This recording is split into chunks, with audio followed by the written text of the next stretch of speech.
You read the title, you know what's up. Let's get it. Babies are not cute. In fact, they're ugly, at least fresh out the womb. Babies are not cute when they come out. They're slimy, they're wrinkly, they have a head-to-body ratio that will make cartoon characters jealous. Okay, calling a newborn baby ugly is doing too much. But there are some ugly-ass adults, and they were always ugly. They didn't just wake up one day and decide to be ugly. So it's safe to say there were ugly babies who became ugly adults. And also, I find it weird when people look at babies and go like, oh, he's gonna be a heartbreaker when he grows up. Or, she'll be turning heads in the future.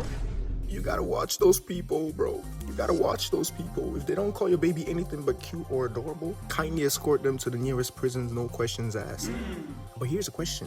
If you, yes, you, being the attention-seeking parent you are, decided to flex off your baby to an acquaintance, you asked how adorable your baby was, and all they did was say how much the baby resembles you and looked like you with a straight face, no smile, no grin, no nothing. Would that be a sign that your baby is chopped? Would that be a sign that your baby is going to be someone who never touches grass and calls women forts? I don't know. Next. Nobody wants to get old. In some ways, old people are just like babies. They're also wrinkly. They also need constant care. They're also annoying. Just kidding. They're insufferable. All jokes aside, none of us want to lose the ability to walk and run behind women at night on a lonely street to make sure they get home safe. Stop chasing them kids! He's chasing you! There's a man behind you! And imagine not being able to talk or hear properly, bro. You wouldn't be able to listen to Pete music.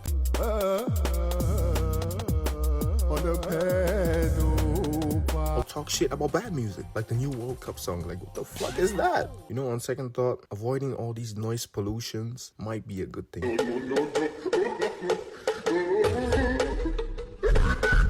But the most devastating thing about growing old is not the loss of your senses or getting Alzheimer's. It's the loneliness. If you're the youngest child in your family, you'll probably outlive your whole family and maybe even some of your friends. That is if you still remember them. And if you have children, say goodbye to them because they're gonna stuff you in a retirement house as punishment for not letting them go to, I don't know, art school and chase their dreams of becoming a hentai mangaka.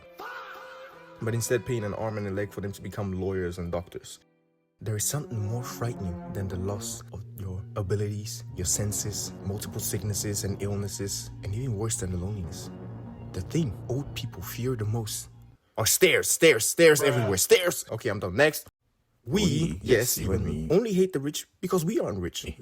Let me explain. Being broke is not fun at all. People don't respect you because they think you're lazy, and that's why you're poor, which makes them see you as less and have absolutely no care whatsoever why you're broke. All they know is you stink. You stink of poverty. Rich people, on the other hand, we hate, yes, you and me, because they are flashy with their wealth and there are golden labubus and $300 million yachts and 500 Stanley Cups. I don't know. People also have the idea that rich people are snobby, entitled, and disconnected from reality, which most of them are, and let's be honest. But most of the hatred towards them is just jealousy. I mean, let's be honest. Who doesn't want to be rich and wealthy?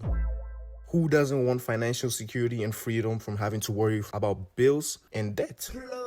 Who doesn't want access to better healthcare and a doctor on demand? Who doesn't want influence and power? Who doesn't want to be in a position to be able to support their great-grandchildren? I mean, come on. Not me, though. I'm spending all that money. Fuck is you talking about?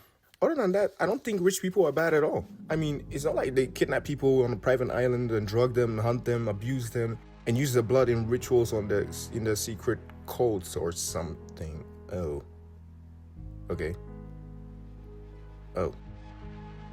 I mean, it's not like they can just cheat the justice system and get out of trouble with a slap on the wrist. Oh. You know what? Scratch the whole thing. Forget I ever said that. Arrogance and confidence are basically the same thing. Let me explain. Arrogance and confidence both involve strong self-assurance and projecting certainty, which can make others see the person as capable and decisive. Both can motivate achievements and success, and the distinction often depends on how others perceive them, making the line between the two subjective. In many cases, what seems like arrogance to some is simply confidence expressed boldly. At the same time though, both involve self-assurance, but confidence is more grounded in reality and often accompanied by humility, whereas arrogance inflates abilities and dismisses others. Arrogance is often driven by insecurity or the need for validation, whereas confidence is earned through skill and experience. Okay, let me put it like this. Confidence is like arrogance on a schedule. It's displayed when it serves a purpose, like, I don't know, hyping yourself up in stressful situations and then pulled back with humility once the goal is achieved. Arrogance, in contrast, is confidence running 24/7, which is not a bad thing, but unchecked, dismissive of others, and often oblivious to social cues. In other words, confidence is controlled, purposeful arrogance, while arrogance is the contrast, unmoderated version of the same inner belief in oneself. So I basically disproved everything I wanted to argue for while writing this. So yeah, forget I ever said next. And now it's theory time. Theory time. So it has come to my attention that Michael Jackson, Mr. himself, is in the Epstein files. What if Michael Jackson, having met Epstein and heard about what goes on the infamous island, through careful questioning and gossip, secretly snuck in the middle of the night on Epstein's island like a smooth criminal to rescue exploited children, bringing them to a safe place like, I don't know, Neverland Ranch? What if Michael Jackson was killed by Epstein because he was rescuing the children, disrupting his business?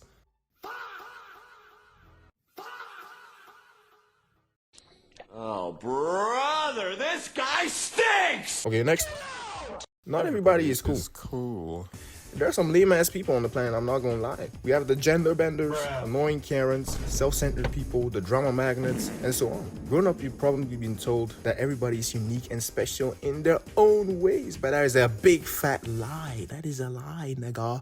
A lot of people are sheep. Yes. Sheeple, always following the newest trends and letting the masses think for them. If today, say, the whole world decides to, I don't know, fucking hate Bob Ross because his afro wasn't big enough, all the sheeple will start hating on Bob Ross. But if tomorrow everybody decided Bob Ross had the most stylish afro to ever afro, the sheeple will act like they were never hating on him a minute ago and become his biggest supporters. And also, there's nothing less swagalastically swag than someone who clearly is not cool but thinks he or she is. Also, just being in a niche community doesn't automatically give you aura. Having swag or being cool isn't about what you wear most of the time, half of the time sometimes. It's about the way you carry yourself combined with your personality and swag. I feel like I've said the word swag too many times, so I'm just gonna move on from here. So next.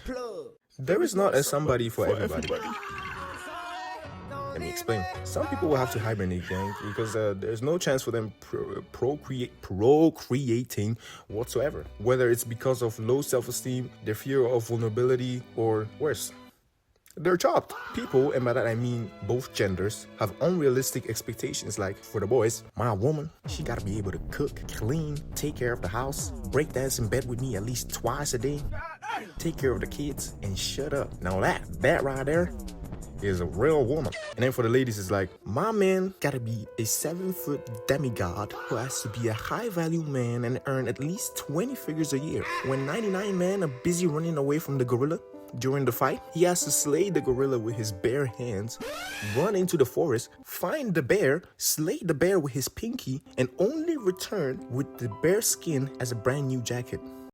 First of all, nobody will be a stay-at-home mom in the near future. What is you talking about? Have you seen the price? Have you seen inflation? No, nigga. Everybody is going to work, and nobody is going to have time to shaboing boing and have children, which are ugly, by the way, and wrinkly, and nobody is going to be happy. Not everyone finds a lifelong partner because of timing, circumstances, and chance that play a big role. People may simply never meet someone truly compatible in the right moment. Personal factors like values, emotional readiness, mental health, or very specific preferences can also make it harder to form and sustain a long-term relationship. Also, relationships require mutual effort and alignment, and some people are lazy as hell or just want to have a good time. Okay, next. Ballet is dead.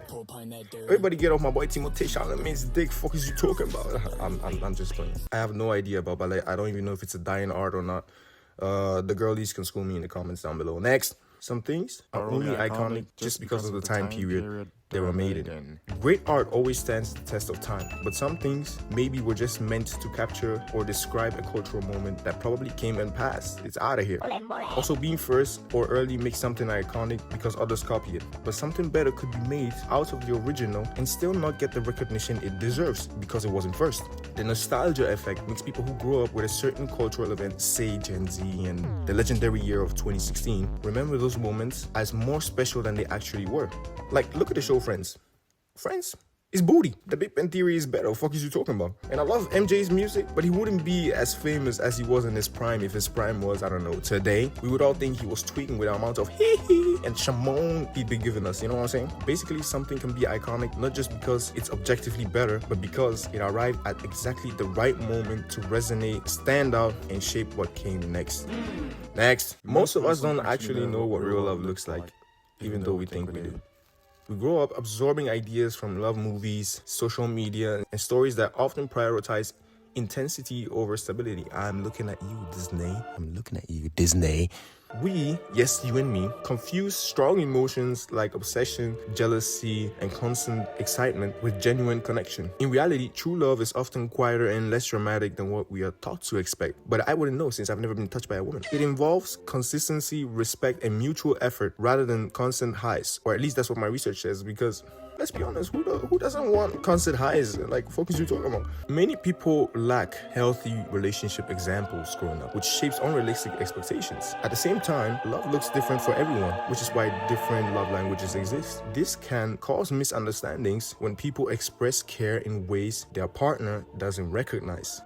As a result, a mix of cultural influences, personal experience, and differences in expressions leave many people unsure what real love truly is, aka communication is key. Okay, next and lastly, ladies and gentlemen, something people always think but never say out loud is that you should subscribe to my channel. Nigga, fuck is you talking about? Like and subscribe. You just watch Audacity. You just watch Audacity. You just watch Audacity. You just watch Audacity. Check more videos on Audacity. Check more videos on Audacity. You just watch Audacity. You just watch Audacity. Hey.